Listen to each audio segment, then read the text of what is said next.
কাউকে ফাতেমার আত্মীয় হওয়ার প্রয়োজন হবে না। যে কোনো মানুষ যাতে মিনিমাম হলেও চিকিৎসা সুবিধাটি দিতে পারেন। সংক্ষিপ্ত একটি ঘটনা বলে, এই ঘটনাটি 2 দিন আগের ঘটনা।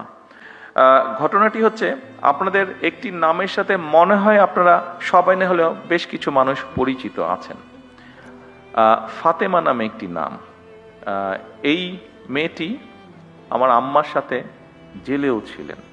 যেহেতু আম্মা অসুস্থ ছিলেন, ও অনেক বছর ধরে আছে, আমাদের পরিবারের একজন সদস্য হয়ে গিয়েছে সে।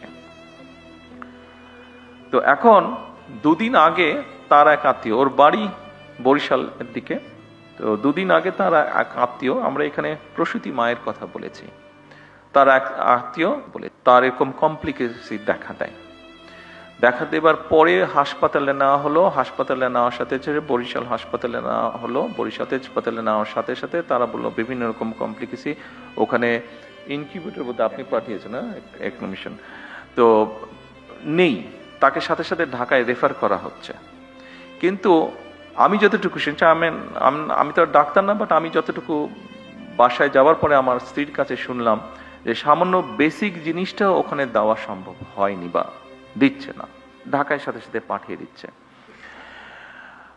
কিন্তু ফাতেমা স্বাভাবিকভাবে আমার ওয়াইফকে বলেছে, উনিও 2-1 জনের সাথে কথা বলেছেন, সেই জন্য ফাতেমা সেই আত্মীয় খুব স্বাভাবিকভাবে বেটার চিকিৎসা পেয়ে গিয়েছে।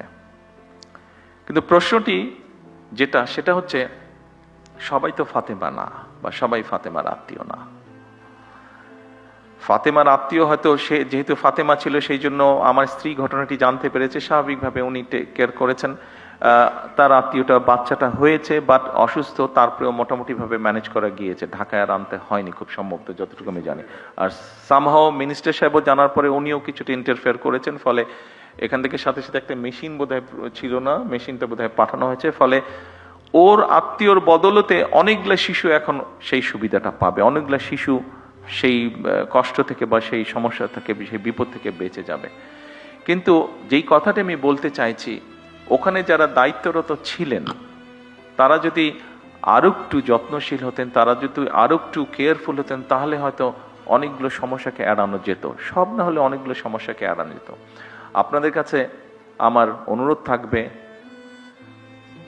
এই দেশের একজন নাগরিক হিসাবে আমাদেরকে সাহায্য করুন, সরকারকে সাহায্য করুন, যেন আমরা কাউকে ফাতেমার আত্মীয় হওয়ার প্রয়োজন হবে না।